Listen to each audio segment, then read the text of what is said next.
Atos dos Apóstolos. Capítulo 27. Éfeso. Enquanto Apolo pregava em Corinto, Paulo cumpria sua promessa de voltar a Éfeso. Havia feito uma rápida visita a Jerusalém e gastar algum tempo em Antioquia, cenário de seus primeiros trabalhos.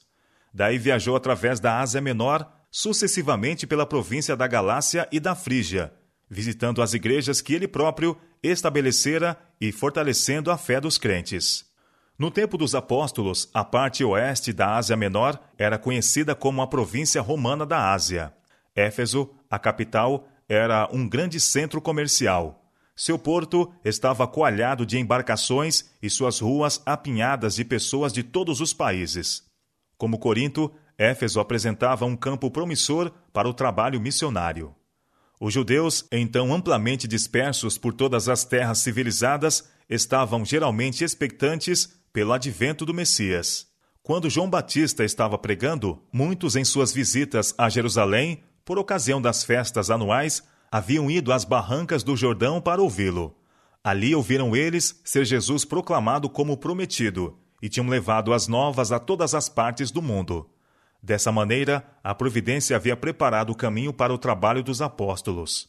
Chegando a Éfeso, Paulo encontrou 12 crentes que, como Apolo, tinham sido discípulos de João Batista e com ele alcançado algum conhecimento da missão de Cristo. Eles não tinham a habilidade de Apolo, mas com a mesma sinceridade e fé estavam procurando espalhar o conhecimento que possuíam. Esses irmãos nada sabiam da missão do Espírito Santo. Quando interrogados por Paulo se haviam recebido o Espírito Santo, responderam: "Nós nem ainda ouvimos que haja Espírito Santo." "Em que sois batizados, então?" interrogou Paulo. E eles responderam: "No batismo de João." Atos capítulo 19, verso 2 e 3. Então o apóstolo expôs perante eles as grandes verdades que são fundamento da esperança do cristão. Falou-lhes da vida de Cristo na terra e de sua cruel morte de vergonha.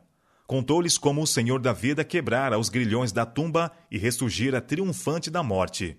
Repetiu as palavras da comissão do Salvador aos discípulos: "É-me dado todo o poder no céu e na terra. Portanto, ide e ensinai a todas as nações, batizando-as em nome do Pai e do Filho e do Espírito Santo." Mateus capítulo 28, versos 18 e 19. Falou-lhes também da promessa de Cristo de enviar o Consolador, por cujo poder grandes sinais e maravilhas serão feitos, e contou-lhes quão gloriosamente havia essa promessa sido cumprida no dia de Pentecostes. Com profundo interesse e grata alegria, os irmãos atenderam para as palavras de Paulo. Pela fé, aprenderam a maravilhosa verdade do sacrifício expiatório de Cristo e receberam-no como seu Redentor. Foram então batizados em nome de Jesus, e impondo-lhes Paulo as mãos, receberam também o batismo do Espírito Santo, que os capacitou a falar as línguas de outras nações e a profetizar. Dessa forma, estavam habilitados a trabalhar como missionários em Éfeso e circunvizinhanças, e também a sair para proclamar o Evangelho na Ásia Menor. Foi por nutrir um espírito humilde e dócil que esses homens alcançaram a experiência que os capacitava a sair como obreiros para o campo da seara. Seu exemplo oferece aos cristãos uma lição de grande valor. Há muitos que fazem apenas pequeno progresso na vida religiosa porque são presunçosos demais para ocupar a posição de aprendizes. Sentem-se satisfeitos com o conhecimento superficial da palavra de Deus. Não desejam mudar sua fé ou obras e não fazem, por conseguinte, qualquer esforço para obter maior luz. Se os seguidores de Cristo fossem fervorosos na busca da sabedoria, seriam levados aos ricos campos da verdade, ainda inteiramente desconhecidos para eles. Aquele que se entregar inteiramente a Deus será guiado pela mão divina. Poderá ser humilde e aparentemente não dotado de dons. Contudo, se com coração amante e confiante obedecer a toda manifestação da vontade de Deus, suas faculdades serão purificadas, enobrecidas, revigoradas e aumentada sua capacidade. Ao serem por ele entesouradas as lições de divina sabedoria, um sagrado encargo ser-lhe-á confiado. Será capacitado a fazer de sua vida uma honra para Deus e uma bênção para o mundo. A exposição das tuas palavras dá luz, dá entendimento aos simples. Salmo, capítulo 19, verso 130. Há muitos hoje em dia tão ignorantes da obra do Espírito Santo sobre o coração quanto o eram os crentes de Éfeso. Não há, entretanto, verdades mais claramente ensinadas na palavra de Deus. Profetas e apóstolos têm se demorado sobre este tema. Cristo mesmo chama nossa atenção para o crescimento do mundo vegetal como uma ilustração da operação de seu Espírito para manter a vida espiritual. A seiva da vinha, subindo da raiz, é difundida para os ramos, promovendo o crescimento e produzindo flores e frutos. Assim, o poder vitalizante do Espírito Santo, que emana do Salvador, permeia a vida, renova os motivos e afeições e leva os próprios pensamentos à obediência da vontade de Deus, capacitando o que recebe a produzir os preciosos frutos de obras santas. O autor desta vida espiritual é invisível, e o método exato pelo qual é essa vida repartida e mantida está além da capacidade da filosofia humana explicar. Todavia, as operações do Espírito estão sempre em harmonia com a palavra escrita. Como sucede no mundo natural, assim também se dá no espiritual. A vida natural é preservada a todo momento pelo divino poder. Todavia, não é sustentada por um milagre direto, mas mediante o uso de bênçãos colocadas ao nosso alcance. De igual forma, é a vida espiritual sustentada pelo uso dos meios supridos pela providência. Se o seguidor de Cristo quiser crescer até chegar a varão perfeito, à medida da estatura completa de Cristo, precisa comer do pão da vida e beber da água da salvação. Precisa vigiar, orar e trabalhar, dando em todas as coisas atenção às instruções de Deus em sua palavra. Há ainda para nós outras lições na experiência daqueles conversos judeus. Quando receberam o batismo das mãos de João, não compreenderam completamente a missão de Jesus como aquele que leva o pecado. Mantinham sérios erros. Mas, com mais clara luz, alegremente aceitaram a Cristo como seu Redentor, e com esse passo de progresso veio uma mudança em suas obrigações. Ao receberem uma fé mais pura, houve uma correspondente mudança em sua vida. Como sinal dessa mudança, e em reconhecimento de sua fé em Cristo, foram rebatizados no nome de Jesus. Conforme seu costume, Paulo iniciou sua obra em Éfeso, pregando na sinagoga dos judeus. Aí continuou trabalhando por 3 meses, disputando e persuadindo-os acerca do reino de Deus. A princípio encontrou recepção favorável, mas, como nos outros campos, logo surgiu violenta oposição. Mas, como alguns deles se endureceram e não obedecessem, falando mal do caminho perante a multidão, e como persistissem em sua rejeição do Evangelho, o apóstolo cessou de pregar na sinagoga. O Espírito de Deus operara em Paulo e por meio dele, em seus trabalhos em favor de seus compatriotas. Suficiente prova fora apresentado para convencer a todos os que sinceramente desejassem conhecer a verdade. Muitos, porém, permitiram que os dominassem o preconceito e a incredulidade e recusaram submeter-se à mais decisiva evidência. Temendo que a fé dos crentes corresse perigo pela contínua associação com esses oponentes da verdade, Paulo se separou deles e reuniu os discípulos num grupo distinto, continuando suas instruções públicas na escola de Tirano, professor de algum destaque. Paulo viu que uma porta grande e eficaz se lhe abria, embora houvesse muitos adversários. 1 Coríntios capítulo 16, verso 9. Éfeso não era somente a mais magnificente, como também a mais corrupta das cidades da Ásia. A superstição e os prazeres sensuais mantinham domínio sobre sua fervilhante população. À sombra de seus templos encontravam guarida os criminosos de toda a espécie e floresciam os mais degradantes vícios. Éfeso era o centro popular da adoração de Diana. A fama do magnificente templo da Diana dos Efésios estendia-se através de toda a Ásia e do mundo. Seu insuperável esplendor tornava o orgulho não apenas da cidade, mas da nação. Declarava a tradição haver o ídolo caído do céu dentro do templo. Sobre ele estavam escritos caracteres simbólicos, dos quais se dizia que possuía um grande poder. Livros haviam sido escritos pelos efésios para explicar o significado e o uso desses símbolos.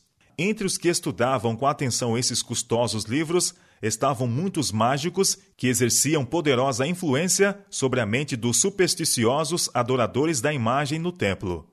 Ao apóstolo Paulo, em suas atividades em Éfeso, foi dada especial demonstração do favor divino. O poder de Deus acompanhava seus esforços, e muitos eram curados de males físicos. E Deus, pelas mãos de Paulo, fazia maravilhas extraordinárias, de sorte que até os lenços e aventais se levavam do seu corpo aos enfermos, e as enfermidades fugiam deles, e os espíritos malignos saíam. Atos capítulo 19, versos 11 e 12. Essas manifestações de poder sobrenatural eram tão mais poderosas que as que já haviam sido antes testemunhadas em Éfeso, e de tal caráter que as não podiam imitar os habilidosos truques ou encantamentos de feiticeiros. Ao serem esses milagres operados no nome de Jesus de Nazaré, tinha o povo oportunidade de ver que o Deus do céu era mais poderoso que os mágicos adoradores da deusa Diana. Assim o Senhor exaltava seu servo, mesmo diante dos idólatras, incomparavelmente acima do mais poderoso e favorecido dos mágicos. Mas aquele a quem estão sujeitos todos os espíritos do mal, e sobre os quais dera a seus servos autoridade, estava para levar maior vergonha e ruína sobre os que desprezavam e profanavam seu santo nome. A feitiçaria havia sido proibida pela lei de Moisés, sob pena de morte, embora de tempos em tempos houvesse sido praticada secretamente por judeus apostatados. Ao tempo da visita de Paulo a Éfeso, havia na cidade alguns dos exorcistas judeus ambulantes, os quais, vendo as maravilhas por ele operadas, tentavam invocar o nome do Senhor Jesus sobre os que tinham espíritos malignos. Uma tentativa foi feita por 7 filhos de Seva, judeu principal dos sacerdotes. Encontrando um homem possesso de demônio, disseram-lhe: "Esconjuro-vos por Jesus a quem Paulo prega." Porém, o espírito maligno disse: "Conheço a Jesus, e bem sei quem é Paulo. Mas vós, quem sois?" E saltando neles o homem que tinha o espírito maligno, e assenhoreando-se de 2, pôde mais do que eles, de tal maneira que nus e feridos fugiram daquela casa. Atos capítulo 19, versos 13 a 16. Foi dada assim prova insofismável da santidade do nome de Cristo e do perigo que incorreriam os que invocassem esse nome sem fé na divindade da missão do Salvador. E caiu temor sobre todos eles, e o nome do Senhor Jesus era engrandecido. Atos capítulo 19, verso 17. Fatos que haviam sido previamente encobertos foram então trazidos à luz. Ao aceitarem o cristianismo, alguns crentes não haviam renunciado inteiramente às suas superstições. Ainda continuaram em certa medida a praticar a magia. Agora, convictos de seu erro, muitos dos que tinham crido vinham confessando e publicando seus feitos. Atos capítulo 19, verso 18. A boa obra se estendeu mesmo a alguns dos próprios feiticeiros, e muitos dos que seguiam artes mágicas trouxeram seus livros e os queimaram na presença de todos, e feita a conta de seu preço, acharam que montavam a 50.000 peças de prata. Assim a palavra do Senhor crescia poderosamente e prevalecia. Atos capítulo 19, versos 19 e 20. Queimando seus livros sobre magia, os conversos efésios mostravam que aquilo em que antes se deleitavam, abominavam agora. Foi por praticarem artes mágicas e por meio delas que haviam especialmente ofendido a Deus e posto em perigo sua salvação. E foi contra as artes mágicas que mostraram tal indignação. Assim deram prova de verdadeira conversão. Esses tratados de adivinhação continham regras e formas de comunicação com os espíritos do mal. Eram os regulamentos da adoração de Satanás, regras para lhes solicitar auxílio e obter dele informações. Retendo esses livros, os discípulos se estariam expondo à tentação. Vendendo-os, teriam colocado a tentação no caminho de outros. Haviam renunciado ao reino das trevas, e para destruir seu poder, não hesitaram ante qualquer sacrifício. Triunfou a verdade sobre o preconceito dos homens e seu amor ao dinheiro. Por essa manifestação do poder de Cristo, foi ganha poderosa vitória para o cristianismo na própria fortaleza da superstição. A influência do evento espalhou-se até mais amplamente do que Paulo imaginava. De Éfeso, as novas circularam por vasta extensão, e forte impulso foi dado à causa de Cristo. Muito tempo depois de haver o apóstolo terminado sua carreira, estas cenas ainda viviam na memória do povo e eram um meio de ganhar conversos para o Evangelho. Supõe-se lisonjeiramente que as superstições pagãs tenham desaparecido dos locais mais civilizados em nossos dias. Mas a palavra de Deus e o severo testemunho dos fatos declaram que a feitiçaria é praticada neste século tanto quanto foi nos velhos tempos da magia. O antigo sistema de magia é, na realidade, o mesmo agora conhecido como espiritualismo. Satanás está encontrando acesso a milhares de mentes por apresentar-se sob o disfarce de amigos já falecidos. As Escrituras declaram que os mortos não sabem coisa nenhuma. Eclesiastes capítulo 9, verso 5. Seus pensamentos, amor e ódio já pereceram. Os mortos não mantêm comunhão com os vivos. Mas, seguro de sua antiga astúcia, Satanás emprega esse engano para obter o controle das mentes. Através do espiritualismo, muitos enfermos, desolados, curiosos se estão comunicando com os espíritos do mal. Todos os que se aventuram a isso estão pisando solo perigoso. A palavra da verdade declara a maneira como Deus os considera. Nos tempos antigos, ele pronunciou um severo juízo contra um rei que havia buscado o conselho de um oráculo pagão. Porventura não há Deus em Israel? Para irdes consultar a Baal-Zebude, Deus de Ecrom? E por isso assim diz o Senhor: da cama a que subiste não descerás, mas sem falta morrerás. 2 Reis, capítulo 1, versos 3 e 4. Os mágicos dos tempos pagãos têm seu correspondente nos médiuns espíritas, nos videntes e nos cartomantes de hoje. As vozes misteriosas que falaram em Endor e em Éfeso ainda estão por suas palavras mentirosas desviando os filhos dos homens. Se fosse erguido o véu que está diante de nossos olhos, veríamos anjos maus empregando todas as suas artes para enganar e destruir. Onde quer que uma influência esteja afastando de Deus os homens, ali está Satanás, exercendo seu poder de feitiçaria. Quando os homens se rendem à sua influência, antes de se darem conta, a mente já está desviada e o espírito poluído. A admoestação do apóstolo à igreja de Éfeso tem de ser ouvida pelo povo de Deus hoje. E não comuniqueis com as obras infrutuosas das trevas, mas antes condenai-as. Efésios capítulo 5, verso 11.